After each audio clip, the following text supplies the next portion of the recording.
Salam sejahtera Bapak Ibu yang saya kasihi dimanapun Anda berada. Seluruh jemaat GCC, Jesus Christ Community dan simpatisan, senang sekali bisa berjumpa kembali dengan Anda melalui ibadah live streaming yang dipancarkan melalui satu wadah yaitu Bible Teaching Ministry. Hari ini kita akan belajar satu firman Tuhan dengan tema kandang domba Tuhan. Supaya kita bisa memahami bahwa Tuhan memiliki sebuah kandang di mana kandang domba Tuhan itu yang akan memberikan jaminan keselamatan kepada domba-domba yang ada di dalamnya. Sebelum kita masuk ke dalam firman Tuhan, terlebih dulu kita akan mendengarkan satu lagu pujian penyembahan yang akan dibawakan oleh penciptanya sendiri, yaitu dengan judul Kerajaan Tak Tergoncangkan. Karena ketika berbicara tentang kerajaan Allah, itulah tujuan Yesus datang ke dunia, mendirikan kerajaan Allah, dan juga dia pernah mendirikan gerejanya 2000 tahun yang lampau. Mari kita dengarkan pujian penyembahan ini.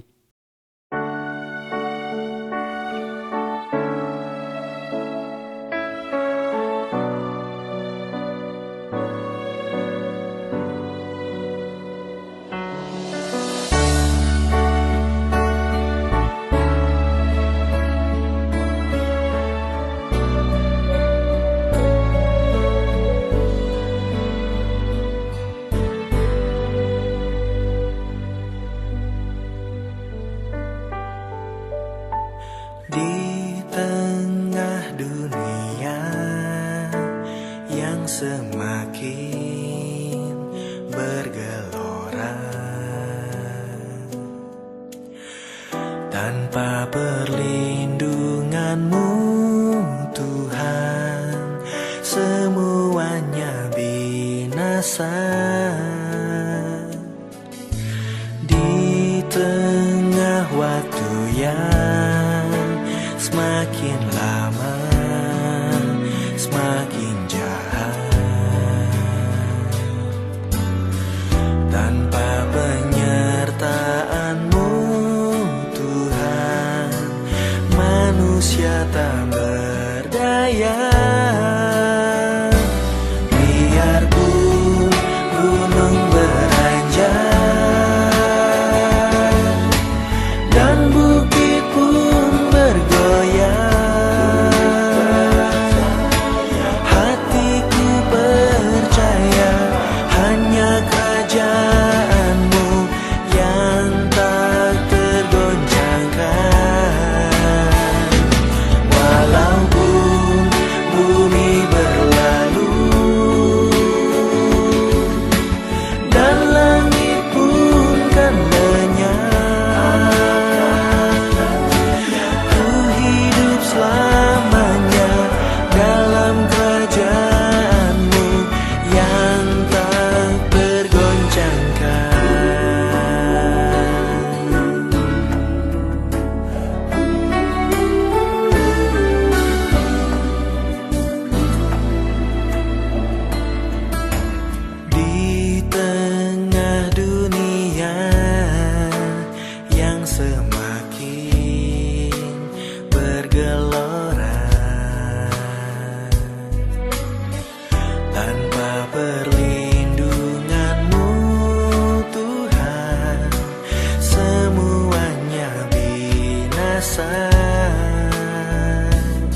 Bapak Ibu yang saya kasihi, kita sudah mendengarkan pujian penyembahan.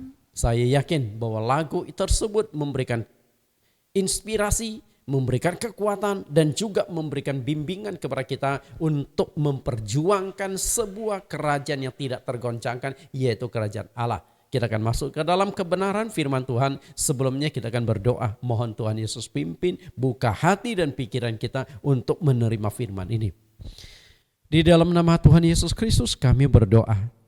Tuhan Juru Selamat kami yang hidup, terima kasih penyertaan Engkau sehingga hari ini kami bisa tetap beribadah secara live streaming. Semoga apa yang akan kami dengar pada saat ini akan menuntun kami lebih masuk lebih dalam lagi memahami kebenaran firman-Mu. Terima kasih Tuhan, biarlah Roh Kudus yang berkarya, Roh Kudus yang akan menyertai, Roh Kudus yang akan menuntun kami untuk memahami tentang gereja milik Tuhan. Supaya ketika kami bergereja, kami tidak salah dan juga tidak keliru untuk masuk ke suatu gereja yang didirikan oleh Tuhan. Terima kasih Tuhan, kami siap mendengarkan kebenaran firman-Mu di dalam nama Tuhan Yesus Kristus. Amin. Bapak Ibu, seperti yang saya katakan, hari ini kita akan belajar tentang sinode gereja. Sebagai umat Kristen, pernah nggak Anda bertanya, kenapa Alkitabnya orang Kristen sama? Bukan hanya Alkitab saja, bukan hanya Kristen saja, demikian pula Katolik. Intinya, yang percaya kepada Yesus Kristus sebagai Tuhan dan Juru Selamat memiliki kitab suci yang sama, hanya diterjemahkan dengan bahasa yang berbeda-beda. Kalau di dunia, begitu banyak negara-negara, masing-masing negara kemudian berusaha menerjemahkan Alkitabnya dengan bahasa mereka masing-masing. Oke, itu enggak ada masalah. Nah, yang menjadi permasalahannya adalah Alkitab kita sama tetapi memunculkan berbagai macam pengajaran-pengajaran, berbagai macam doktrin yang berbeda-beda. Dan yang menjadi persoalan yang lebih rumit adalah semua ajaran sinode-sinode mereka selalu mengklaim bahwa ajaran mereka sudah sesuai dengan Alkitab. Jangan jauh-jauh, di Indonesia saja. Untuk saat ini tercatat 326 denominasi gereja. 326 denominasi gereja dengan ajaran yang berbeda-beda. Dan setiap denominasi yang ada di Indonesia selalu mengklaim bahwa ajaran mereka sudah sesuai dengan Alkitab. Ajaran mereka lah yang benar, sedangkan ajaran yang lain keliru. Karena itu, ini menjadi satu pertanyaan yang sangat penting bagi kita untuk kita renungkan. Jika gereja A mengatakan dia benar, gereja B mengatakan dia benar, gereja C mengatakan dia benar, sampai gereja Z mengatakan dia yang benar, sementara Alkitab yang kita pegang ini sama, berarti ada masalah di sini. Mana yang benar kalau begitu? Bapak Ibu yang saya kasihi, nah apakah munculnya ratusan sinode gereja di Indonesia bagi Anda adalah hal-hal yang biasa saja? Artinya, oh enggak apa-apa, oh enggak apa-apa, ini kan hanya organisasi. Oke, ini kan hanya denominasi. Atau bagi Anda ini ada masalah serius? Bapak Ibu, karena organisasi boleh saja banyak, tapi masalahnya adalah organisasi tersebut memunculkan ajaran yang berbeda-beda. Nah, itu yang menjadi persoalan. Agama dan kitab suci adalah kesatuan yang tidak terpisahkan. Dengan kata lain, tidak ada satupun agama di dunia yang tidak memiliki kitab suci. Karena itu peran kitab suci itu sangat-sangat penting. Mengapa demikian?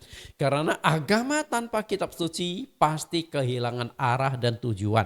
Berarti kitab suci ini adalah yang mengarahkan, yang menuntun umatnya menuju pada satu sasaran, menuju pada satu tujuan. Jika tidak punya kitab suci, berarti mereka itu sudah kehilangan arah. Yang kedua, agama tanpa kitab suci pasti terjadi perpecahan. Yang ada kitab suci aja pecahnya begitu demikian, pecahnya begitu banyak, kitab sucinya sama, pecah menjadi 326 denominasi atau sinode gereja. Apalagi tanpa kitab suci. Karena jika tanpa kitab suci berarti Anda sudah tidak memiliki sebuah standar yang jelas. Maka masing-masing akan menentukan standarnya, masing-masing akan memiliki ajarannya tersendiri. Lalu agama tanpa kitab suci menjadi kepercayaan dengan unsur tahayul yang sangat dominan. Di 1 Timotius 4 ayat 7 menekankan bahwa jangan sampai kita terjebak kepada tahayul-tahayul. Nah, agama tanpa kitab suci pasti akan memasukkan banyak sekali unsur-unsur tahayul. Karena unsur tahayul itulah yang mengikat sebuah komunitas agar tidak meninggalkan komunitas tersebut. Karena itu kadang-kala banyak gereja yang memasukkan unsur-unsur tahayul supaya umatnya itu tidak lari. Kemudian agama tanpa kitab suci akan masuk pengajaran-pengajaran manusia. Di dalam Matius 15 ayat 8 sampai 9 Tuhan Yesus mengatakan, percuma mereka beribadah kepadaku sedangkan ajaran yang mereka ajarkan ialah perintah manusia. Ada kitab suci saja, unsur-unsur pengajaran-pengajaran, filsafat-filsafat, logika-logika, hikmat, dan teori-teori manusia bisa masuk ke dalam gereja. Apalagi tanpa kitab suci. Betapa kacaunya. Kemudian agama tanpa kitab suci pasti akan menimbulkan penyesatan. Bapak Ibu yang saya kasihi, iblis berusaha menyesatkan orang-orang Kristen. Karena itulah ada kitab suci saja masih bisa disesatkan oleh iblis, apalagi tanpa kitab suci. Karena ternyata iblis pun jago sekali memakai ayat-ayat di dalam kitab suci untuk menyesatkan orang-orang Kristen. Kalau begitu, tanpa kitab suci, penyesatan itu akan lebih parah lagi.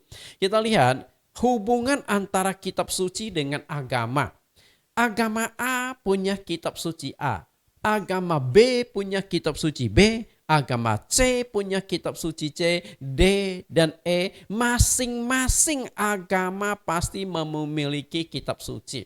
Kitab suci A akan memunculkan agama A, kitab suci B akan memunculkan agama B, dan seterusnya.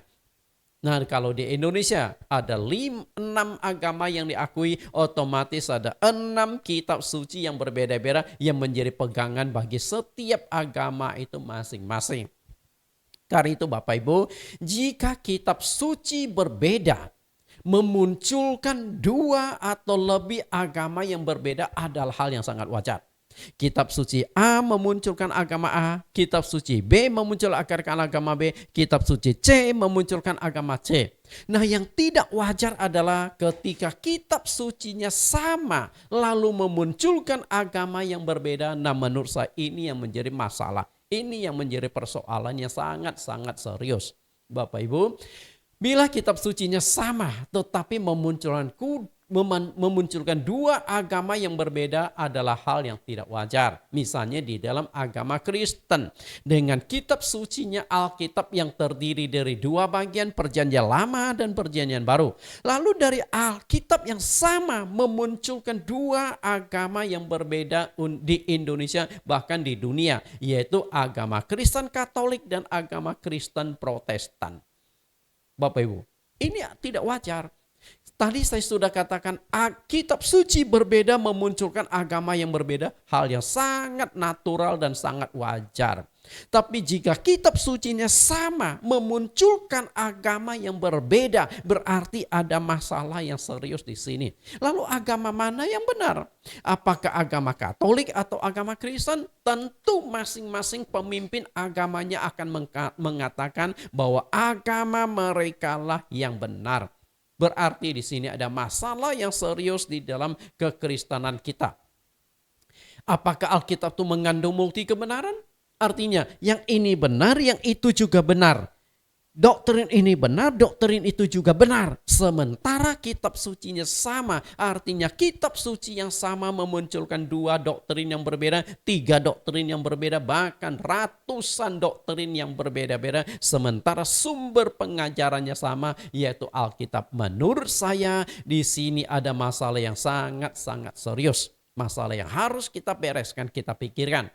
Apa sih yang menjadi penyebab munculnya begitu banyak denominasi gereja di dunia? Pernahkah Anda sebagai orang Kristen berpikir, apa sih yang menjadi penyebabnya? Kenapa di dunia bisa muncul begitu banyak denominasi gereja, muncul banyak sinode gereja, sementara kitab sucinya sama, yaitu Alkitab Perjanjian Lama sampai Alkitab Perjanjian Baru.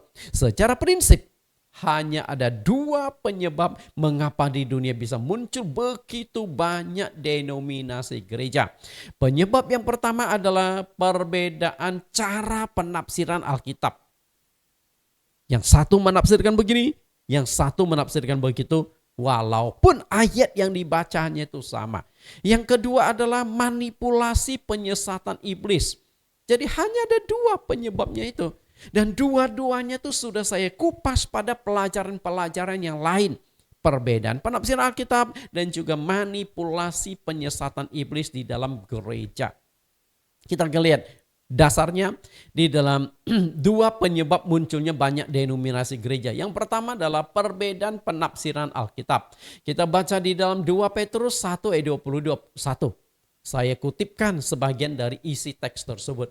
Yang terutama harus kamu ketahui ialah bahwa nubuat-nubuat dalam kitab suci tidak boleh ditafsirkan menurut kehendak sendiri. Bapak Ibu, apakah kitab suci, Alkitab kita, Perjanjian Lama dan Perjanjian Baru boleh ditafsirkan atau tidak? Boleh nggak Bapak Ibu ditafsirkan? Perhatikan kalimat ini, tidak boleh ditafsirkan. Ada kata itu ya. Nah, pertanyaannya adalah apakah kitab suci boleh ditafsirkan? Hanya sederhana kan? Jadi saya yakin Anda sebagai pendengar khotbah saya hari ini pasti ada muncul 2 pandangan yang berbeda. Yang satu mengatakan, oh kitab suci tidak boleh ditafsirkan. Karena di sini sudah sangat jelas 2 Petrus 1 ayat 22, kitab suci tidak boleh ditafsirkan. Ketika Anda mengambil satu potong kalimat, tentu maknanya adalah kitab suci tidak boleh ditafsirkan. Tapi apakah kitab suci tidak boleh ditafsirkan? Saya percaya sebagian lagi yang sedang mendengarkan pengajaran saat ini mengatakan kitab suci boleh ditafsirkan. Lalu dari ini ada 2 kelompok, mana yang benar? Bapak Ibu yang saya kasihi, ini contoh sederhana penafsiran Alkitab. Alkitab itu boleh ditafsirkan. Tidak. Alkitab tidak melarang kita untuk menafsir.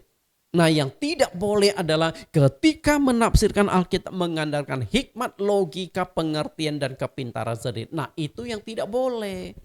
Artinya dalam penafsiran Alkitab mesti mendapatkan pimpinan Tuhan. Mendapatkan pimpinan Roh Kudus karena sumber penulisan Alkitab itu adalah dari Roh Kudus.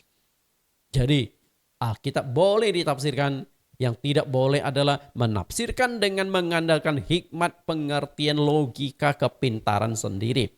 Karena Alkitab boleh ditafsirkan, maka seluruh sekolah teologi pasti mengajarkan cara penafsiran Alkitab dengan satu mata kuliah namanya hermeneutika, ilmu penafsiran Alkitab. Kebetulan saya dosen teologi dan saya pernah mengajarkan mata kuliah hermeneutika itu.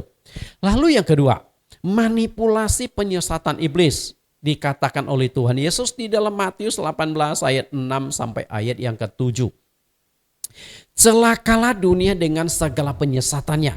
Memang penyesatan harus ada, tetapi celakalah orang yang mengadakannya. Perhatikan apa yang dikatakan oleh Tuhan Yesus. Celakalah dunia dengan segala penyesatannya. Artinya di dunia tidak mungkin tidak ada penyesatan. Lalu Yesus katakan lebih jauh lagi. Memang penyesatan harus ada. Penyesatan harus ada berarti penyesatan itu ada manfaatnya. Supaya kita tahu mana yang benar, mana yang keliru. Karena jika tidak ada penyesatan, berarti ayat ini nggak tergenapi. Tapi permasalahannya adalah pendeta mana yang mengaku ajarannya sesat, gereja mana yang mengaku gereja mereka sesat. Tidak ada. Semua pendeta pasti mengklaim ajarannya sudah sesuai Alkitab. Semua gereja pasti mengklaim ajaran gereja mereka sudah sesuai dengan Alkitab. Kalau begitu berarti Tuhan Yesus berbohong. Atau nubuat Tuhan Yesus tidak tergenapi. Betul?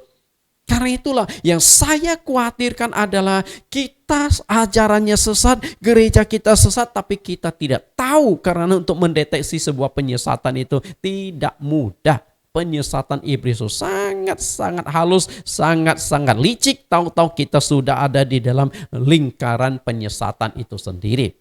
Bapak Ibu, saya tidak akan uraikan lebih panjang lebar kedua penyebab kenapa bisa muncul banyak denominasi gereja. Saya akan menjelaskan sedikit bagian perbedaan penafsiran Alkitab. Kita lihat denominasi gereja. Penyebab munculnya banyak denominasi gereja adalah perbedaan penafsiran Alkitab.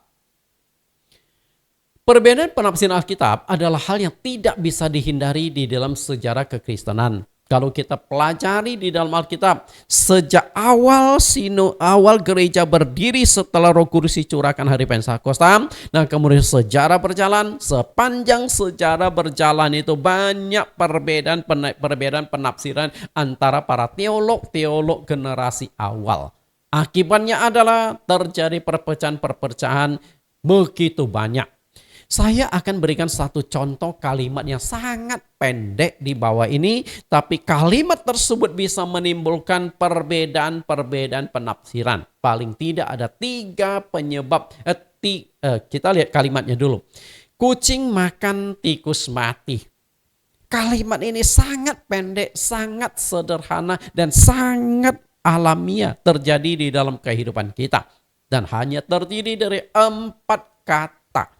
Kucing makan tikus mati, 4 kata. Tapi Anda tahu enggak? Dari kalimat pendek hanya 4 kata ini bisa menimbulkan 3 arti yang berbeda-beda. Maknanya memang singkat. Kalimatnya memang singkat, tapi menimbulkan makna atau arti yang berbeda-beda. Saya akan berikan 3 arti yang berbeda dari kalimat pendek ini. Kita lihat kalimat pertama. Perhatikan cara saya membacanya, karena itu akan sangat menentukan makna yang ada di dalamnya. Dan perhatikan tanda baca koma yang saya geser kiri dan kanan itu. Kita lihat kalimat pertama. Kucing makan tikus mati. Itu kalimat pertama. Kalimat kedua, kucing makan tikus mati. Kalimat yang ketiga, kucing makan tikus mati. Bapak Ibu, kalimat ini sederhana, kalimat ini pendek, tapi kalimat ini bisa menimbulkan arti yang berbeda-beda ketika intonasi ucapan kita berbeda, disesuaikan dengan tanda-tanda baca di sini. Kucing makan, tikus mati. Kucing makan, tikus mati. Kucing makan, tikus mati. Hanya tanda koma saya geser kiri kanan saja, maknanya itu sudah berbeda. Kita lihat kalimat pertama. Kalimat pertama adalah seekor kucing sedang makan, di tempat lain ada seekor tikus yang mati. Ini adalah kalimat sebab akibat, kalimat yang berdiri sendiri. Ada subjek predikatnya. 2 kalimat yang berbeda dan 2 kalimat yang masing-masing berdiri sendiri. Nah kemudian kalimat yang ketiga itu adalah kalimat yang kedua adalah kalimat yang lebih lengkap.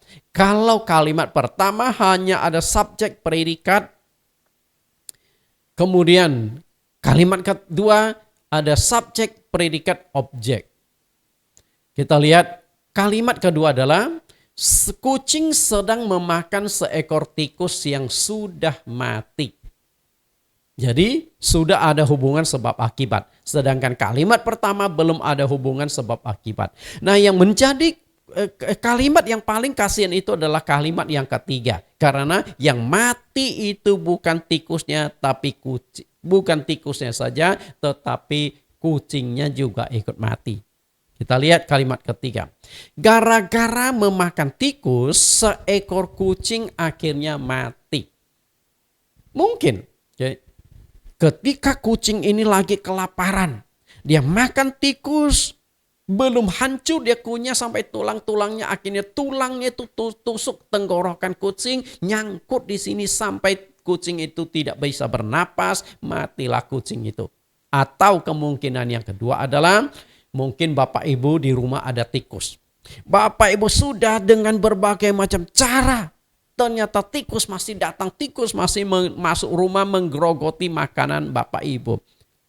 Kemudian jengkel, akhirnya Bapak Ibu kemudian membeli racun tikus. Ditaruh di tempat tertentu yang biasa tikus itu lewat. Nah akhirnya tikus itu kemudian makan racun tersebut. Lalu Bapak Ibu kebetulan pelihara kucing. Dan kucing itu adalah kucing Kristen yang sudah puasa seminggu bersama dengan tuannya. Pada hari itu si kucing akan buka puasa. Lagi lapar-laparnya dia melihat seekor tikus lagi menggelepar-gelepar. Langsung dia terkam. Kemudian tikus tersebut dimakan oleh kucing sampai usus-ususnya dimakan semuanya. Apa yang terjadi? Racun yang ada di dalam perutnya tikus itu mulai masuk ke dalam kucing, mulai bereaksi dan akhirnya kucingnya ikut mati karena keracunan. Bapak Ibu, 3 kalimat yang pendek tapi bisa menimbulkan makna atau arti yang berbeda-beda. Jika kalimat yang sangat pendek saja bisa dan sederhana saja bisa menimbulkan penafsiran dan arti yang berbeda-beda, apalagi kitab suci kita yang terdiri dari perjanjian lama perjanjian baru yang terbagi menjadi 1189 pasal. Dan terdiri dari 31.171 ayat. Berapa besar potensi munculnya penafsirannya berbeda? Bapak Ibu, kebayang gak? Jika ada 31.171 ayat. Dan ketika kita baca satu ayat, pendeta satu menafsirkan begini, pendeta satu menafsirkan begitu. Seharusnya ribuan denominasi gereja itu muncul di permukaan bumi. Jadi kalau di Indonesia hanya ada 326 sinode gereja, itu masih kecil dibandingkan dengan kemungkinan bisa terjadinya kesalahan tafsir dari begitu banyaknya ayat-ayat Alkitab. Di semua sekolah teologi atau STT memang mengajarkan mata kuliah hermeneutika atau ilmu penafsiran Alkitab. Namun celakanya banyak hamba Tuhan menafsirkan Alkitab bukan mengandalkan pimpinan Roh Kudus, tapi mengandalkan hikmat ilmu pengetahuan yang dia miliki. Kita pun kadang-kadang terjebak juga. Kalau yang khotbah itu punya gelar S1, S2, S3. Kita bangga. Wah, ini yang khotbah S3 ini. Pasti khotbahnya benar. Pasti ketika dia gali Alkitab benar. Apalagi yang S3 ini menguasai sedikit bahasa Ibrani. Sehingga khotbahnya selalu mengutip kalimat-kalimat Ibrani, Yunani. Wah, kita kelihatan, wah hebat sekali ini orang. Padahal dia hanya menguasai bahasa Ibrani, Yunani sedikit. Bapak Ibu yang saya kasih, karena itulah yang tidak menjadi sebuah jaminan bahwa ketika menafsirkan Alkitab pasti benar jika menafsirkan Alkitab itu berdasarkan hikmat logika kepintaran sendiri. Karena Alkitab sendiri sudah menegaskan jangan mengandalkan hikmat kepintaran sendiri dalam penafsiran Alkitab.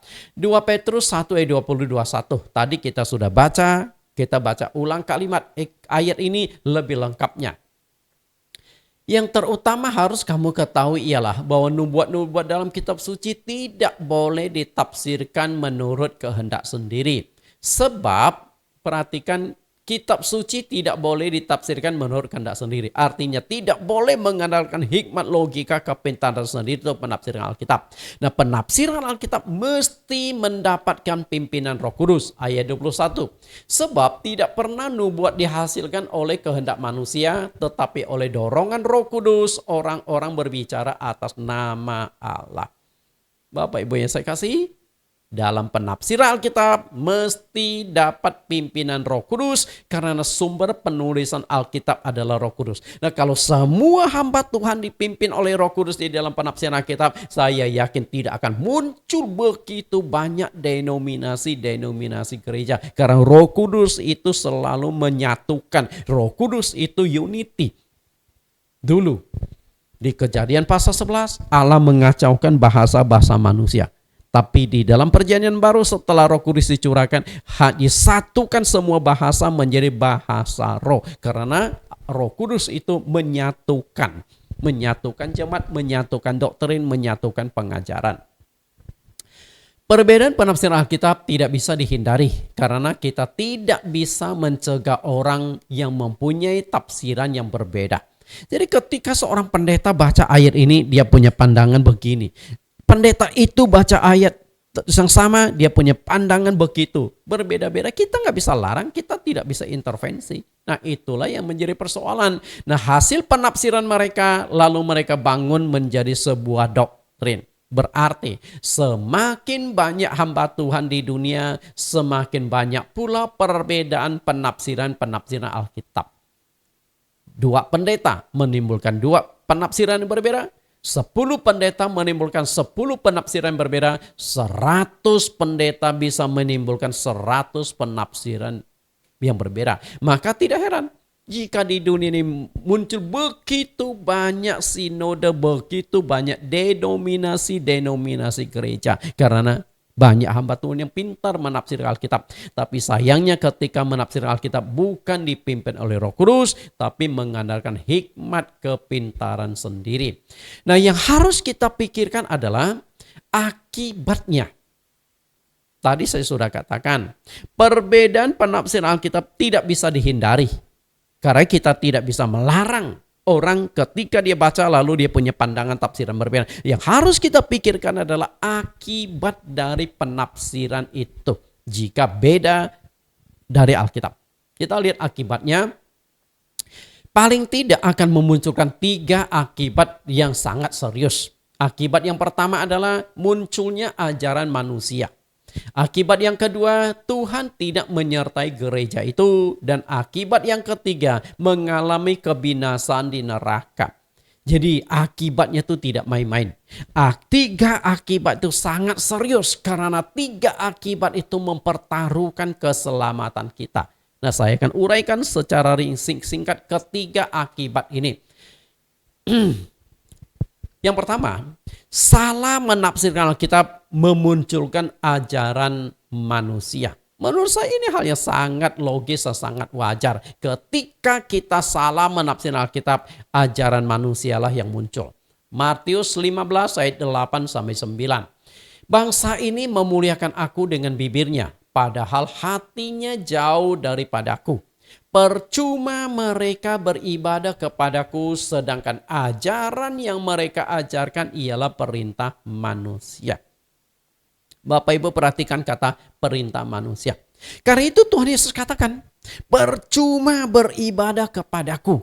Padahal ketika kita beribadah kita harus korbankan 3 hal yang sangat penting. Korban waktu, korban tenaga, korban uang. Tapi ketiga pengorbanan kita sia-sia, tidak diterima oleh Tuhan. Karena ajaran yang kita ikuti, ajaran yang kita pegang itu bukan ajaran Alkitab, melainkan ajaran atau perintah manusia. Perintah manusia ini adalah suatu ajaran yang telah menyimpang dari Alkitab, menyimpang dari firman Tuhan, dan yang dimasukkan itu adalah ide, pendapat, pikiran, filsafat, logika manusia. Banyak yang dimasukkan di itu tanpa kita sadari.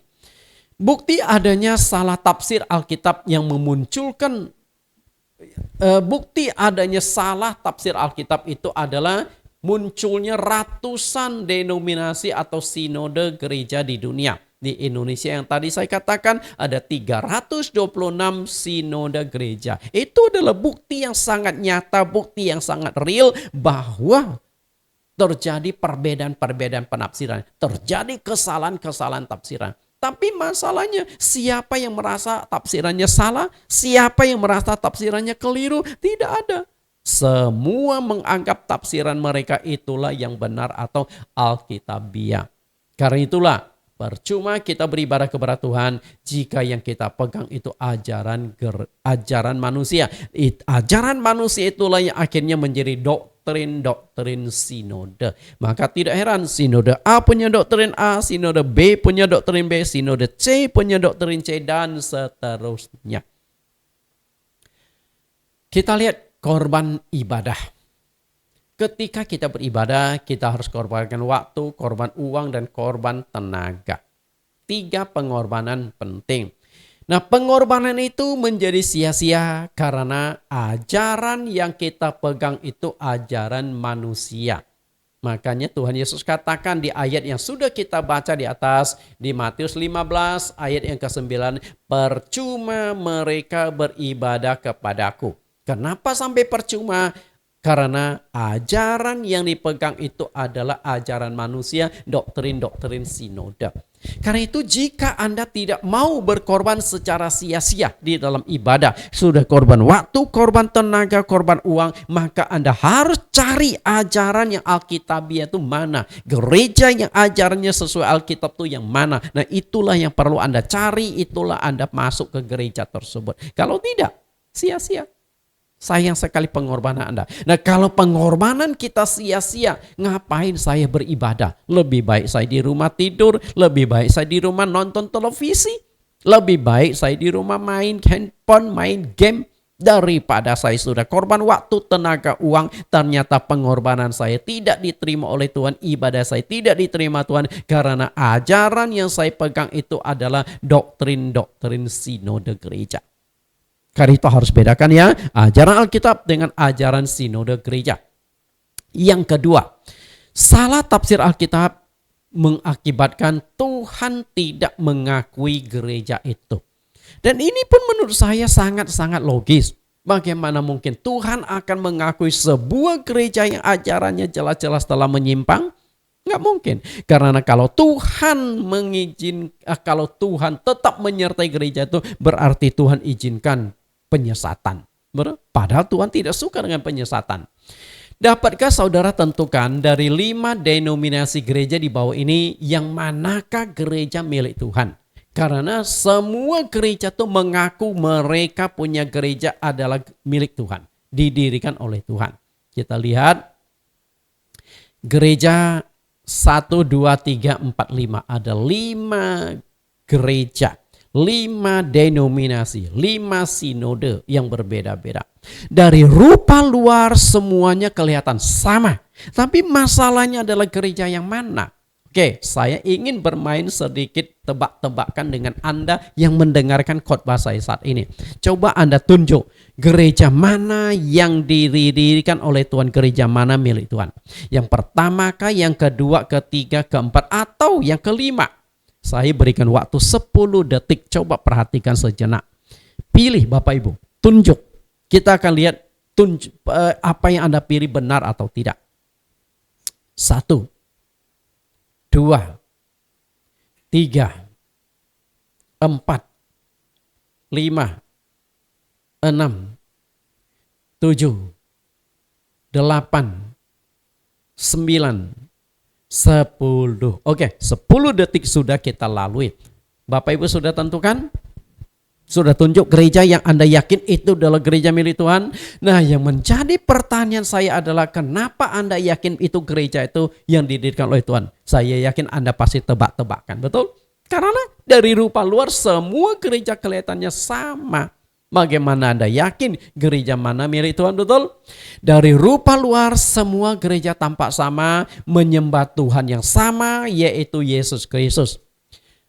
Memiliki Alkitab yang sama, terbitan Lembaga Alkitab Indonesia. Memiliki hari ibadah yang sama, hari Minggu. Rata-rata ya, mayoritas ya, walaupun ada beberapa gereja yang ibadahnya itu hari Sabtu, dianggap sebagai hari Sabat. Kemudian memiliki susunan liturgi yang hampir sama. Hampir rata-rata semua gereja ada urutan liturginya. Pertama mungkin doa pembukaan, setelah itu mulai pujian. Nah setelah pujian mungkin diselipkan kalau ada kesaksian-kesaksian. Nah setelah itu khotbah. Nah setelah khotbah biasa satu lagu penutup, setelah itu doa syafaat. Nah bagi gereja yang tertentu ada pemberkatan. Nah setelah itu pendeta melakukan pemberkatan sebagai penutup dari ibadah hari itu. Rata-rata kan seperti itu Bapak Ibu. Lalu memiliki sistem organisasi yang hampir sama. Kalau begitu, apakah yakin Anda tunjuk gereja pertama, kedua, ketiga, keempat, atau yang kelima itu sudah benar gereja milik Tuhan? Saya yakin masih kita tebak-tebakan. Anda juga hanya kira-kira saja. Bapak Ibu yang saya kasihi, dari rupa luar Anda tidak akan bisa bedakan mana gereja yang didirikan Tuhan atau milik Tuhan dan mana gereja yang didirikan atau milik manusia. Anda tidak bisa bedakan. Untuk bisa membedakan gereja mana yang milik Tuhan, Anda harus masuk ke dalam gereja tersebut, gali ajaran atau doktrin yang diajarkan di dalam gereja tersebut. Setelah kita masuk dan mendalami setiap denominasi gereja, baru akan ketahuan bahwa setiap denominasi gereja itu ajarannya berbeda-beda. Nah tinggal Anda dapatkan semua ajaran gereja itu. Gereja A Anda dapatkan doktrinnya, gereja B Anda dapatkan doktrinnya C, dan Anda banding-bandingkan, Anda akan temukan mana yang lebih alkitabiah. Itu sangat penting karena ketika gereja itu ajarannya menyimpang dari Alkitab, Tuhan tidak mungkin menyertai gereja tersebut. Itu masalahnya. Kita lihat 2 Yohanes 1 ayat 9. 2 Yohanes 1 ayat 9. Setiap orang yang tidak tinggal di dalam ajaran Kristus, tetapi yang melangkah keluar dari situ, tidak memiliki Allah. Barang siapa tinggal di dalam ajaran itu, ia memiliki bapa maupun anak. Kita akan lihat ayat ini gali lebih jauh. Ajaran Kristus, perhatikan kata ajaran Kristus, yaitu ajaran yang sesuai dengan firman Tuhan. Karena Yesus adalah firman yang telah menjadi manusia. Yohanes 1 ayat 1 dan ayat yang ke-14. Pada mulanya adalah firman, firman itu bersama-sama dengan Allah dan firman itu adalah Allah. Dan ayat yang ke-14, firman itu telah menjadi manusia dan diam di antara kita, dan kita telah melihat kemuliaannya yaitu kemuliaan yang diberikannya sebagai anak tunggal Bapa penuh kasih karunia. Bapak Ibu yang saya kasih, firman menjadi manusia. Artinya, jika kita menghendaki Allah mengakui gereja kita, kita mengharapkan Allah hadir di dalam gereja kita, maka syarat mutlaknya ajaran harus sesuai dengan Alkitab. Karena di mana ajaran firman Tuhan yang benar itu ada, maka Tuhan akan ada di sana. Ketika sudah mulai menyimpang, maka Tuhan tidak akan ada di sana. Perhatikan, yang melangkah keluar dari situ tidak memiliki Allah. Artinya Allah tidak akan mungkin menyertai gereja yang ajarannya sudah menyimpang dari Alkitab. Allah tidak akan mungkin hadir di dalam gereja yang ajarannya sudah menyimpang dari Alkitab. Karena itu secara organisasi gereja itu berdiri, ada gedungnya, ada umatnya juga banyak, ada ibadahnya. Tapi Tuhan tidak ada di sana. Bisa nangkap Bapak Ibu? Oke, saya perjelaslah. Kalau Anda mengharapkan Tuhan Yesus masuk ke dalam gereja, ajaranmu harus sesuai dengan apa yang diajarkan oleh Tuhan Yesus.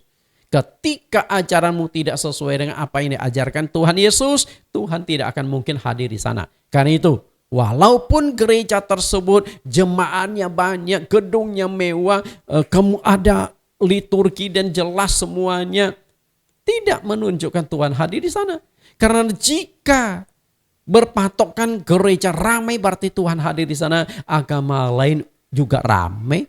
Apakah Tuhan Yesus hadir di dalam rumah-rumah ibadah agama lain? Tentu tidak. Karena mereka tidak percaya Yesus, kita percaya Yesus. Karena itulah sangat penting kalau kita ingin Tuhan hadir, maka ajaran itu harus sesuai dengan Alkitab.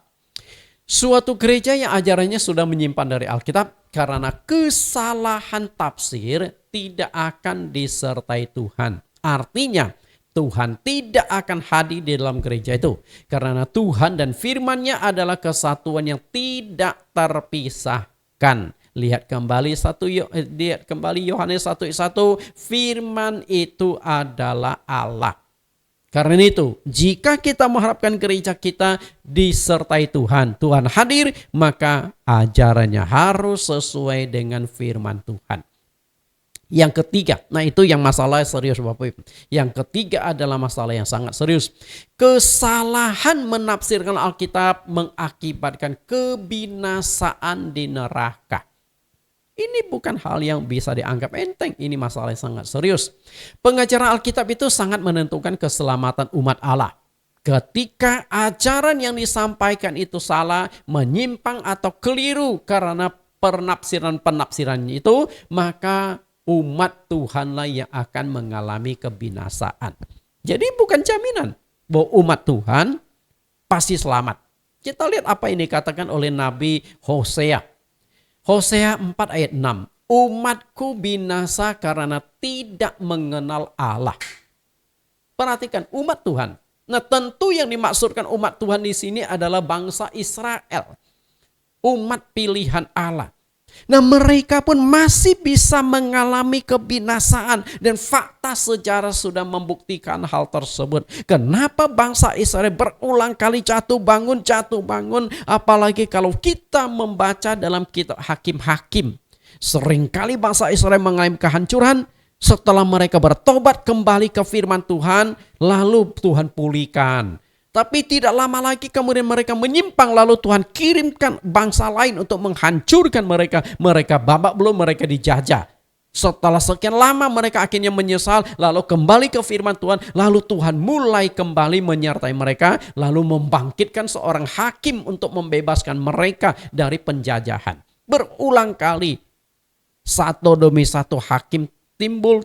Setelah itu pemulihan, lalu gagal lagi. Pemulihan gagal lagi. Kenapa? Satu-satunya penyebab adalah mereka berontak terhadap firman Tuhan. Meninggalkan firman Tuhan sehingga Tuhan tidak menyertai mereka, tidak memberkati mereka, tidak melindungi mereka. Karena sudah sangat jelas. Di dalam Ulangan pasal yang ke-28, satu pasal berbicara tentang dua hal. Berkat dan kutuk. Bagaimana supaya engkau diberkati, yaitu taat pada firman Tuhan. Dan dampaknya kalau engkau sudah tidak taat pada firman Tuhan adalah kutukan-kutukan. Maka banyak berbicara tentang kutukan-kutukan yang ada di dalam Ulangan pasal yang ke-28 itu. Penyebab apa umat Allah bisa binasa? Kita lihat, karena engkau menolak pengenalan itu, maka aku menolak engkau menjadi imamku. Perhatikan kata imam yang seharusnya bertugas memberikan pengajaran kepada umat Israel. Dan karena engkau melupakan pengajaran Allahmu, maka aku juga melupakan anak-anakmu. Anak-anakmu yang dimaksudkan di sini adalah bangsa Israel. Tuhan tinggalkan, Tuhan lupakan mereka karena mereka sudah menyimpang dari firman Tuhan. Berarti untuk bisa Tuhan hadir di dalam gereja, Tuhan hadir di dalam sebuah komunitas, Tuhan hadir di dalam suatu kerajaan negara, firman Tuhan itu harus dijalankan. Mengapa perbedaan penafsiran Alkitab itu bisa mengakibatkan kebinasaan? Bapak Ibu perhatikan ilustrasi di bawah ini. Mengapa perbedaan penafsiran Alkitab bisa menimbulkan kebinasaan? Apa yang Anda lihat dari gambar ini Bapak Ibu? Saya yakin Anda akan berkata, oh itu sebuah kapal besar di tengah lautan. Betul Bapak Ibu. Anda pernah naik kapal? Ketika Anda naik sebuah kapal besar, dulu waktu saya belum jadi hamba Tuhan, saya sering naik kapal besar. Dari Pontianak ke Jakarta, naik kapal besar. Salah satunya yang dari Pelni, kapal Lawit. Kapal Lawit. Beberapa kali saya naik. Yang namanya kapal di tengah lautan, apa yang Anda lihat? Coba Anda layangkan pandangan Anda. Anda keliling di tengah kapal yang besar. Apa yang Anda lihat? Yang Anda lihat adalah tempurung raksasa. Ya, tempurung raksasa artinya Anda lihat kaki langit semua. Nah, apakah tidak ada daratan di sana? Ada. Cuman mata kita tidak bisa menembus karena saking jauhnya. Artinya yang kita lihat itu adalah kaki langit. Kita ada di dalam air. Kalau begitu bagaimana seorang kapten kapal bisa tahu menuju arah timur, barat, utara, selatan? Maka dibutuhkanlah alat bantu berupa kompas. Tuhan pencipta semesta juga memberikan hikmat yang luar biasa sampai bisa menciptakan kompas. Karena jarum kompas itu selalu mengarah pada arah utara dan selatan. Nah, tinggal kita cocokkan kompas dengan peta. Katakanlah kapal tersebut mau berangkat dari Irian Jaya menuju ke Tanjung Priok.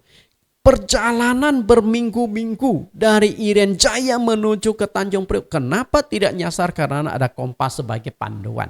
Nah, demikian pula Bapak Ibu ingin masuk ke sorga. Apa yang harus dilakukan? Sorga ada di mana?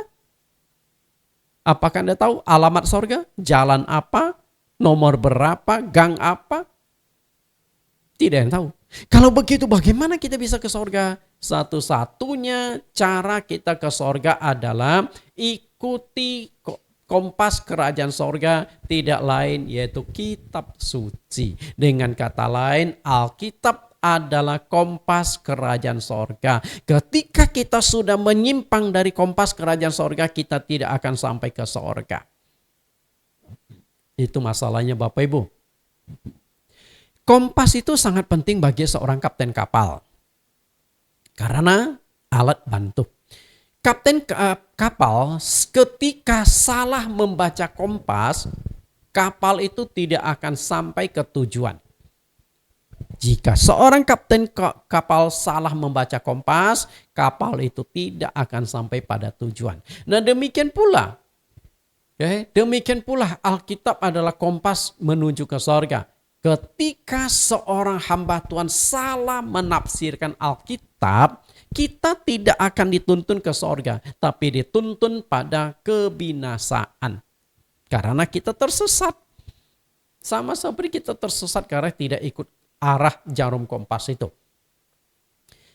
Maka tidak heran yang dikatakan oleh Tuhan Yesus di Matius 15 ayat yang ke-14. Biarkanlah mereka orang buta yang menuntun orang buta. Jika orang buta menuntun orang buta, pasti keduanya jatuh ke dalam lubang. Perhatikan, orang buta tuntun orang buta. Dari gambar di sini, lihat yang pakai tongkat itu hanya satu orang. Yang lain tidak pakai tongkat. Tapi semuanya berpatokkan pada orang yang pakai tongkat, itu mereka pegang pundaknya di belakang. Satu deretan barisan panjang, masing-masing pegang pundak yang ada di depannya. Lalu semuanya pakai kacamata hitam sebagai simbolis bahwa mereka itu matanya buta. Lalu di depan mereka ada sebuah lubang. Lubang ini tentu mengarah pada lubang kebinasan, yaitu neraka. Bagaimana jika orang pertama masuk ke dalam lubang, otomatis orang kedua juga akan dituntun ikut masuk ke dalam lubang. Ketika seorang hamba Tuhan tidak memahami Alkitab, salah menafsirkan Alkitab, akibatnya adalah Anda yang mengikuti hamba Tuhan itu ikut-ikutan salah menuju pada kebinasaan. Karena Alkitab itu adalah penuntun bagi kita. Alkitab adalah pedoman pengajaran kita. 2 Timotius 3:15. Ingatlah juga bahwa dari kecil engkau sudah mengenal kitab suci yang dapat memberi hikmat kepadamu dan menuntun engkau kepada keselamatan oleh iman kepada Kristus Yesus. Perhatikan kata kitab suci, menuntun engkau kepada keselamatan. Artinya, kitab suci adalah penuntun bagi kita. Ketika ajaran kita sudah tidak sesuai lagi dengan kitab suci, kita sudah kehilangan penuntun. Dan kita tidak akan dituntun ke sorga. Karena itu penting sekali gereja itu ajarannya kembali ke Alkitab. Penting sekali jangan sampai ajaran itu menyimpang. Kesalahan membaca jarum kompas mengakibatkan kapal salah arah dan salah berlabuh. Salah tujuan. Bagaimana dengan Alkitab? Sama. Demikian pula kesalahan menafsirkan Alkitab mengakibatkan gereja atau pendeta menuntun jemaat pada jalan yang salah. yaitu menuju pada kebinasaan. Karena itu jangan anggap enteng loh. Anda selama ini tidak dibangkitkan kesadaran Anda. Karena Anda merasa gereja saya sudah benar. Jadi Anda rutin beribadah di gereja tersebut.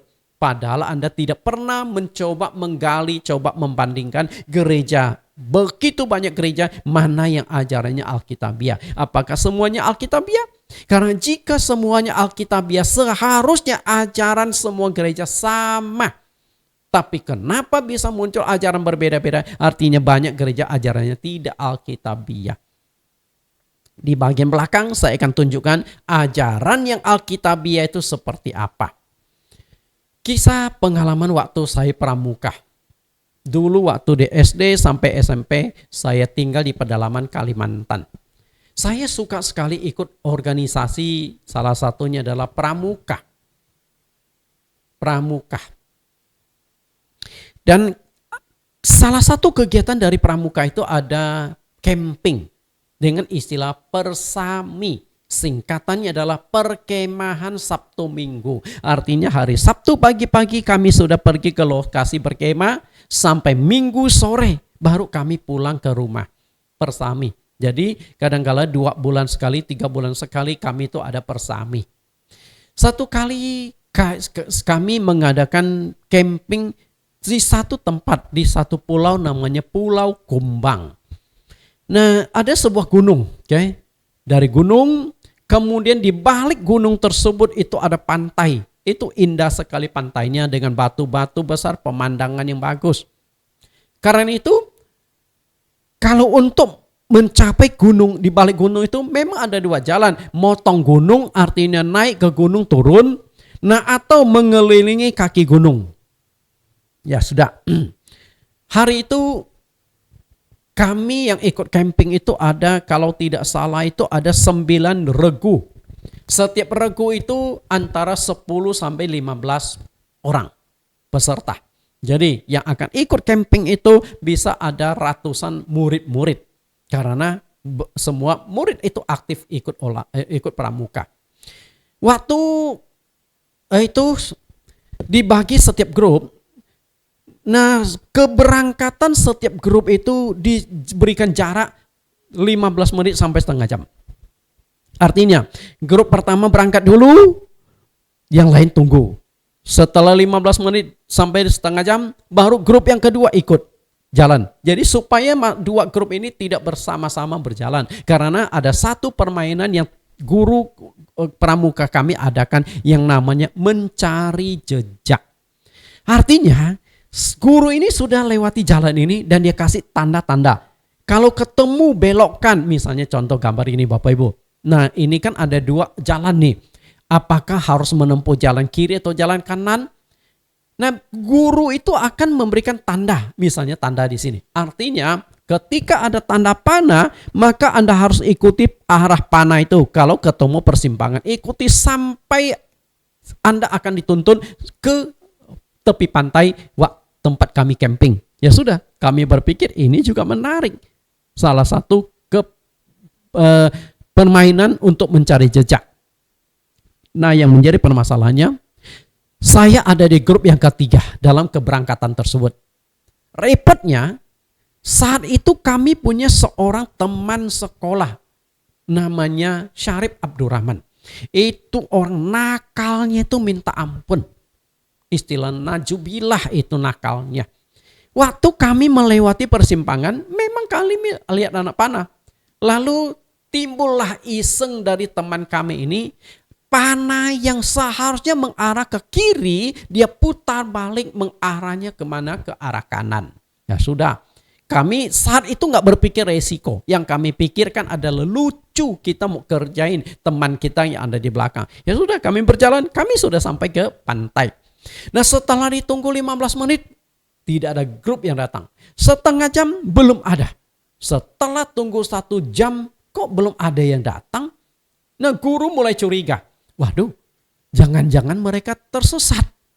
Nah setelah tunggu 2 jam tetap belum ada. Akhirnya salah satu guru pulang lagi ke tempat sekolah. Karena keberangkatan kami dari sekolah. Sampai di sekolah semua murid itu sudah berangkat. Sudah kosong. Nah guru itu langsung yakin pasti sudah tersesat.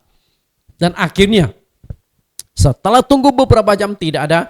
Lalu mulailah kami balik. Hari itu tidak jadi camping. Lalu bagaimana grup yang keempat sampai grup yang ke-9? Ternyata mereka ikuti panah yang sudah diubah. Sampailah ke sebuah ladang jagung. Mana mereka numpuk itu di ladang jagung. Kebetulan ladang jagung itu siap lagi waktunya panen. Akhirnya mereka ramai-ramai petiklah jagung. Lagi asik petik jagung. Karena mereka berpikir alangkah nikmatnya malam hari kita buat api unggun sambil membakar jagung. Itulah anak-anak. Lagi asik petik jagung, datanglah pemiliknya orang Dayak. Dikejarlah pakai golok. Maling ya kalian ya, curi jagung ya. Nah murid-murid kan takut, larilah mereka kuat, takut. Lari sampai ke atas gunung. Setelah sampai di atas gunung, mereka sekarang kebingungan. Mau kemana? Dulu belum ada handphone, nggak ada bisa komunikasi. Mereka juga teriak-teriak, tidak tahu jalan.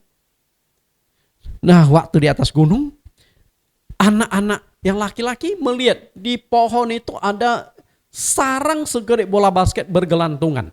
Mereka penasaran benda apakah itu, lalu ambil batu ditimpuklah sarang yang bulat itu. Begitu ditimpuk ternyata tuh sarang tawon. Tawonnya hitam gede-gede. Langsung keluar kemudian ngejar murid-murid itu. Kemudian mulailah disengat satu-satu.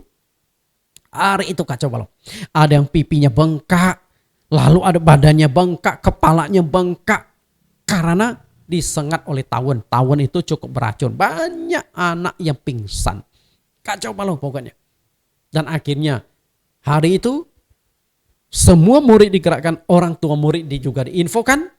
Rame-rame naik ke gunung untuk mencari. Dan memang ketemu murid-murid itu. Tapi semuanya sudah babak belur. Histeris, menangis, pingsan semua. Nah setelah dibawa pulang ke sekolah, lalu mulai diobati, tapi camping gagal, sekolah diliburkan 3 hari. Gara-gara untuk mengobati murid-murid semuanya. Bapak Ibu perhatikan, sebenarnya itu sederhana. Hanya panah yang kiri diarahkan ke kanan saja semuanya itu tersesat. Bagaimana dengan Alkitab Bapak Ibu? Agar Anda tidak tersesat, salah jalan dan akhirnya binasa, kembalilah ke kandang domba atau gereja milik Tuhan. Kembalilah pada ajaran Alkitab. Karena itu hari ini saya berbicara tentang kandang domba Tuhan. Yohanes 10:16, ada lagi padaku domba-domba lain yang bukan dari kandang ini. Domba-domba itu harus kutuntun juga dan mereka akan mendengarkan suaraku dan mereka akan menjadi satu kawanan dengan satu gembala. Bapak Ibu, satu kawanan satu gembala. Di sini jelas sekali sebenarnya Bapak Ibu.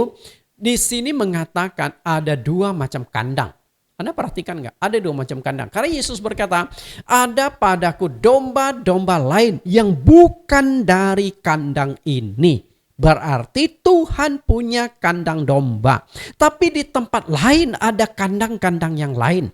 Nah ada domba Tuhan yang salah masuk kandang. Lalu domba-domba itu akan Tuhan tuntun masuk ke kandang domba Tuhan. Supaya menjadi satu kawanan dengan satu gembala. Berarti Tuhan tidak mengakui kandang yang lain. Tuhan hanya mengakui kandang domba miliknya. Bapak Ibu, kandang itu berbicara gereja. Domba itu berbicara jemaat. Berarti ada gereja milik Tuhan. Ada gereja milik manusia. Gereja yang didirikan Tuhan dan gereja yang didirikan oleh manusia. Hanya di kandang domba Tuhan itulah ada jaminan keselamatan. Lihat ayat yang ke-28. Dan aku memberikan hidup kekal kepada mereka. Dan mereka pasti tidak akan binasa sampai selama-lamanya. Dan seorang pun tidak akan merebut mereka dari tanganku. Hanya di kandang domba Tuhan ada jaminan keselamatan. Karena itu pertanyaan mendasarnya adalah kandang yang Anda masuki, gereja yang Anda masuki saat ini, apakah sudah kandang domba Tuhan? Kalau belum berarti keselamatan Anda itu Anda pertaruhkan di sana. Pasti Anda berkata, dari mana saya tahu Pak Nathan ini kandang domba Tuhan atau bukan? Ketika saya menyampaikan kandang domba Tuhan, pasti saya akan berikan ciri-ciri khas gereja milik Tuhan. Lihat kembali ayat ini. Yang bukan dari kandang ini. Dalam ayat ini jelas adanya dua macam kandang atau dua macam gereja. Penulis Ibrani juga menegaskan gereja itu ada dua macam. Ya, coba kita lihat ayatnya. Ibrani pasal 8 ayat 2. Dan yang melayani ibadah di tempat kudus yaitu di dalam kemah sejati yang didirikan oleh Tuhan. Artinya kandang domba Tuhan adalah gereja yang didirikan oleh Tuhan. Sedangkan kandang domba lain adalah gereja yang didirikan oleh manusia. Maka di kalimat kedua dikatakan bukan oleh manusia. Berarti ada dua kekuatan yang bisa mendirikan gereja. Gereja yang didirikan oleh kekuatan Tuhan melalui kuasa Roh Kudus. Gereja yang didirikan oleh manusia dengan kekuatan, keuangan, jaringan dan sebagainya. Dua macam gereja. Jangan sampai Anda salah masuk. Bukan gereja yang didirikan Tuhan, tapi masuk ke gereja yang didirikan oleh manusia. Karena Tuhan tidak hadir di sana. Kandang domba Tuhan. Di mana kita harus mencari kandang domba atau gereja milik Tuhan? Apa kriteria atau ciri khas gereja yang didirikan oleh Tuhan? Apakah gereja yang didirikan oleh Tuhan masih ada di dunia saat ini? Kan kita berbicara kandang domba Tuhan. Seperti apakah itu? Saya yakin ini sangat penting untuk kita renungkan. 2000 tahun yang lampau, Tuhan Yesus pernah menegaskan kepada murid-muridnya bahwa dia akan mendirikan jemaatnya atau mendirikan gerejanya yang tercatat di Matius 16 ayat 18 sampai 19. Jemaat Tuhan dalam konteks kekinian menunjuk pada gereja yang adalah tubuh Tuhan. Kita lihat dulu ayatnya. Gereja yang didirikan oleh Tuhan Yesus. Matius 16 ayat 18-19. Ayat 18. Dan aku pun berkata kepadamu, engkau adalah Petrus dan di atas batu karang ini aku akan mendirikan jemaatku. Dan alam maut tidak akan menguasainya. Ayat 19, kepadamu akan kuberikan kunci kerajaan sorga. Apa yang kau ikat di dunia ini akan terikat di sorga. Dan apa yang kau lepaskan di dunia ini akan terlepas di sorga. Bapak Ibu perhatikan, gereja milik Tuhan memiliki dua otoritas sangat penting. Itu kalau gereja milik Tuhan. Kalau gereja yang didirikan oleh manusia tidak ada kedua otoritas itu. Tangkap nggak apa kedua otoritas itu? Lihat otoritas pertama. Alam maut tidak akan menguasainya. Artinya gereja yang didirikan Tuhan, kandang domba Tuhan ada jaminan keselamatan bagi umat yang ada di dalamnya. Karena gereja itu tidak dikuasai oleh alam maut. Alam maut itu berbicara tentang kematian. Belenggu kuasa iblis. Jadi gereja milik Tuhan ada jaminan keselamatan.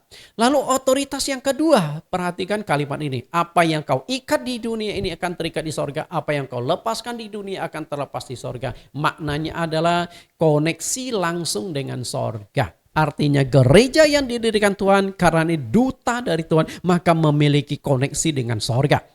Mungkin Anda pernah baca di Wahyu pasal yang ke-20 15 ada satu kitab yang namanya kitab kehidupan. Kitab kehidupan adalah kitab yang khusus mencatat nama-nama orang yang akan masuk surga. Dan kalau nama Anda belum tercatat dalam kitab kehidupan, Anda akan dicampakkan ke dalam lautan api dan belerang. Mengerikan. Anda tidak akan masuk surga. Karena itu, hanya gereja milik Tuhanlah yang bisa mendaftarkan nama Anda ke sana. Karena gereja tersebut memiliki ikatan dengan surga. Apa yang kau ikat di dunia ini artinya begitu namamu terdaftar di gereja itu, namamu akan tercatat dalam kitab kehidupan. Karena gereja milik Tuhan itu punya koneksi langsung. Jadi betapa pentingnya Anda menemukan gereja milik Tuhan. Lalu gereja milik Tuhan itu gereja yang mana? Saya ingin mengajak Anda kembali ke gereja awal. Gereja yang alkitabiah ajarannya. Gereja yang benar. Gereja yang sesuai Alkitab adalah gereja awal. Gereja yang berdiri 2000 tahun yang lampau ketika Roh Kudus dicurahkan, maka gereja awal berdiri dengan ditandai baptisan pertama kali 3000 orang dibaptis. Itu gereja awal. Maka kalau ingin tahu gereja milik Tuhan seperti apa, kita harus kembali ke gereja awal. Karena saat itu belum muncul macam-macam sinode, belum muncul macam-macam doktrin, masih satu sinode. Lalu apa saja ajarannya? Gereja awal memiliki 5 ajaran pokok atau 5 ajaran utama. Yang pertama, melakukan baptisan yang sesuai dengan Alkitab. Nah, ini masih dijalankan oleh gereja-gereja. Baptisan. Cuman perlu digali ulang apakah baptisannya sudah sesuai Alkitab atau belum. Karena jika Tuhan hanya ada satu, nggak mungkin Tuhan yang satu itu akan memberikan macam-macam baptisan. Maka Efesus pasal 4 ayat 5 dikatakan satu Tuhan, satu iman, satu baptisan. Nah, kalau Tuhan hanya mengakui satu baptisan, bagaimana jika baptisan Anda keliru? Tidak sesuai dengan baptisan yang mau Tuhan, Anda bermasalah. Baptisan yang Alkitabiah adalah baptisan gereja awal. Lalu yang kedua, melakukan perjamuan kudus yang sesuai Alkitab. Apakah perjamuan kudus yang dijalankan oleh gereja-gereja hari ini sudah sesuai Alkitab? Penggunaan rotinya seperti apa, anggurnya seperti apa. Kemudian jemaat harus memohon kepenuhan Roh Kudus. Karena Roh Kudus adalah meterai kerajaan sorga. Ketika engkau dipenuhi Roh Kudus, seperti engkau dimeteraikan menjadi milik Allah. Kemudian yang keempat, melakukan pembasuhan kaki. Nah, itu yang menjadi permasalahan. Gereja awal masih melakukan pembasuhan kaki. Dan hari ini gereja-gereja sudah menghilangkan basuh kaki. Padahal tujuan basuh kaki di Yohanes pasal 13 ayat yang ke-6 sampai ayat yang ke-8 mendapat bagian dalam Tuhan Yesus. Bagian dalam Tuhan itu apa? Bagian terpenting adalah bagian keselamatan. Karena Yesus datang ke dunia bukan supaya engkau jadi orang kaya, bukan supaya penyakitmu disembuhkan, bukan supaya keluargamu bahagia, sukses. Bukan. Tujuan utama Yesus datang ke dunia adalah menyelesaikan dosa, menyelamatkan manusia. Itu tujuan utama. Kalau penyakitmu disembuhkan itu bonus. Ekonomimu lancar, engkau diberkati itu bonus. Keluargamu bahagia itu bonus. Semua itu bonus. Bonus dapat oke, tidak dapat juga oke. Yang penting tujuan utamanya keselamatan kita dapatkan. Nah, mendapat bagian dalam Tuhan itu adalah bagian yang penting, itu keselamatan. Nah, ini hilang dari gereja. Lalu yang kelima, tetap menguduskan hari Sabat sebagai hari ibadah. Hari Sabat itu hari apa? Jatuhnya hari Sabtu. Gereja awal ibadahnya itu hari Sabat. Gereja awal ibadahnya itu hari Sabtu, bukan hari Minggu. Nanti kita akan pelajari topik hari Sabat, kapan gereja menguduskan hari Minggu sebagai hari ibadah. Bukan hari Sabat. Kapan hari Sabat dihilangkan lalu berubah menjadi hari Minggu, tahun berapa, oleh siapa, akan saya kupas pada sesi tersendiri yaitu Sabat. Sabat itu masuk ke dalam 10 hukum Allah. Apakah 10 hukum Allah sudah dihapuskan? Tidak perlu dijalankan lagi. Melanggar satu berarti Anda melanggar semuanya. Tuhan Yesus sendiri menguruskan hari Sabat.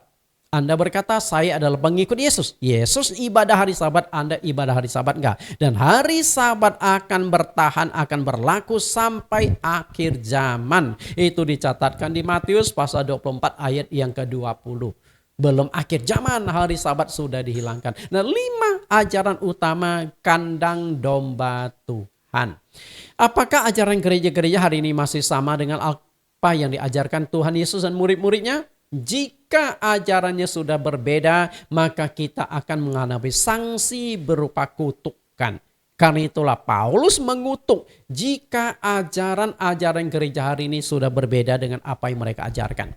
Galatia 1:8, tetapi sekalipun kami atau seorang malaikat dari sorga yang memberitakan kepada kamu suatu Injil yang berbeda dengan Injil yang telah kami beritakan kepadamu, terkutuklah dia.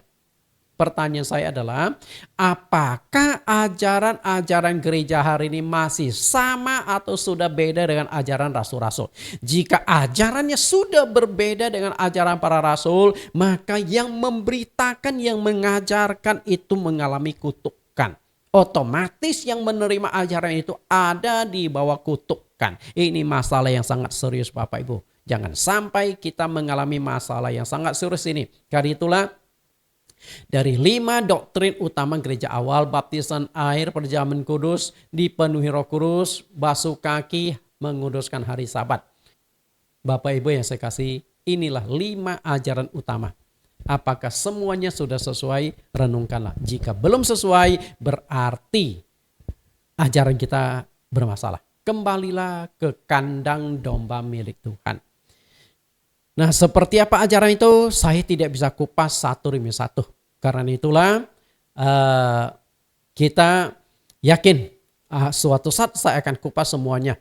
Baptisan air, perjamuan kudus, dipenuhi Roh Kudus, pembasuhan kaki dan menguruskan hari Sabat. Semua doktrin-doktrin itu Bapak Ibu bisa temukan di YouTube kami yang kami masukkan ke dalam satu link, yaitu Bible Teaching Ministry.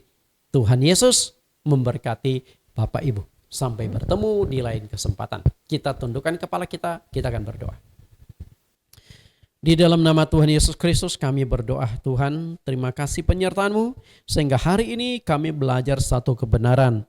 Kembali ke kandang domba Tuhan supaya kami mendapatkan jaminan keselamatan. Tuntun kami, pimpin dan sertai kami Tuhan, supaya kami memperoleh keselamatan masuk ke dalam kandang domba gereja milik Tuhan. Karena hanya di gereja milik Tuhanlah ajarannya Alkitabiah yang bisa menyelamatkan kami masuk ke dalam kerajaan sorga. Terima kasih Tuhan. Demikian doa permohonan kami di dalam nama Tuhan Yesus Kristus. Amin. Bapak Ibu, kita akan dengarkan pujian penyembahan sebagai lagu penutup yang dibawakan langsung oleh Bapak Pendeta Jonathan Prawira. Sampai bertemu di lain kesempatan.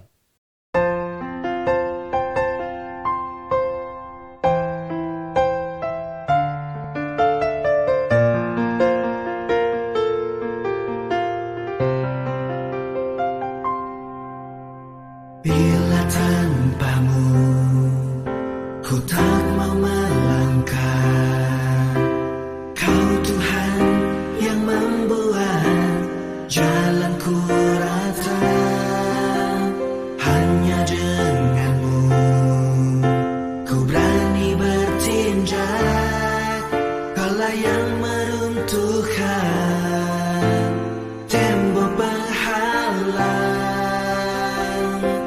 Kau Tuhan yang menyertai ku melangkah pasti menuju berkat yang telah Kau janjikan.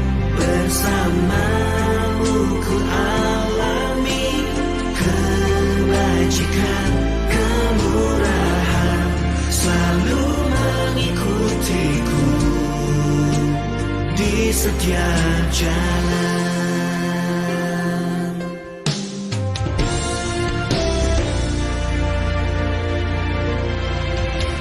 Hanya denganmu ku berani bertindak, Kaulah yang meruntuhkan tembok penghalang. Kau Tuhan yang menyertai ku melangkah pasti menuju berkat yang telah Kau janjikan. Bersamamu ku alami kebajikan, kemurahan selalu mengikutiku di setiap jalan.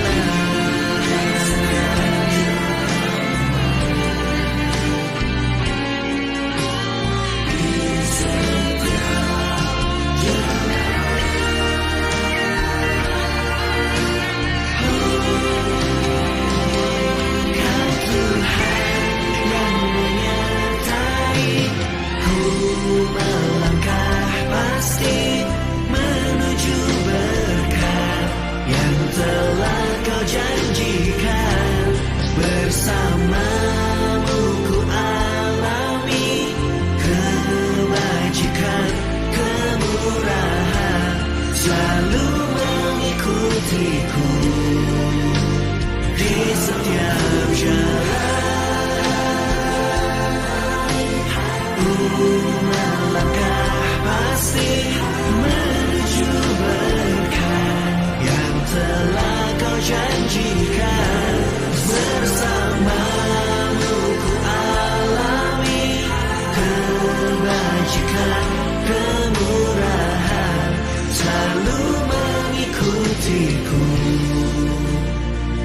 setiap jalan.